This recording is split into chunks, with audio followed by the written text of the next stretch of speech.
What is perception and why it is so important to work with it? Let's think about it. If I bring here 10 people and bring a huge late work of Picasso, which is very abstract, and I ask each of them, what do they see?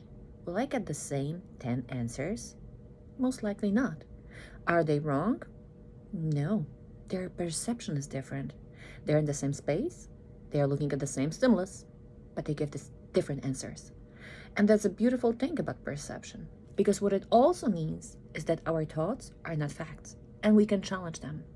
If I'm working on a big project and I have a thought, I cannot do it, I can try to challenge it and come up with alternative ways to look at the problem.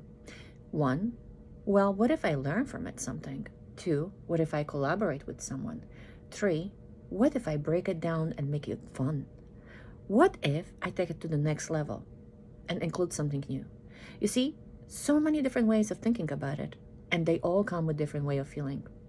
Let me read you one of my favorite poems that shifts your perception back and forth and leaves you with this ability to think that you can do it too.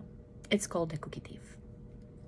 A woman was waiting at the airport one night, with several long hours before her flight. She hunted for a book in the airport shop, bought a bag of cookies, and found a place to drop.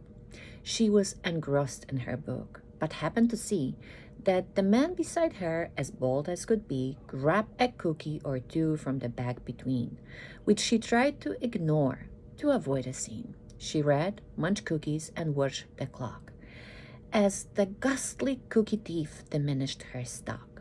She was getting more irritated as the minutes ticked by, thinking, if I wasn't so nice, I would blacken his eye.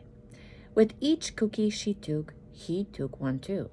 When one only was left, she wondered what he would do.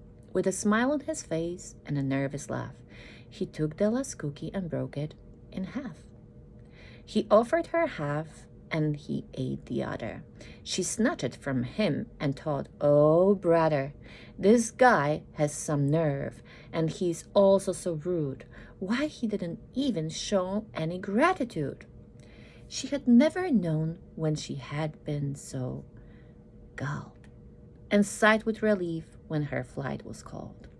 She gathered her belongings and headed for the gate, refusing to look at the thieving ignite. She boarded the plane and sank in her seat, then sought her book, which was almost complete.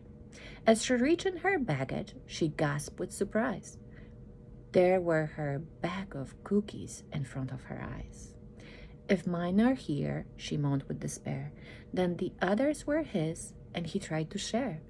Too late to apologize, she realized with grief, that she was the rude one, the ingrate, the thief. It's a cool poem by Valerie Cox.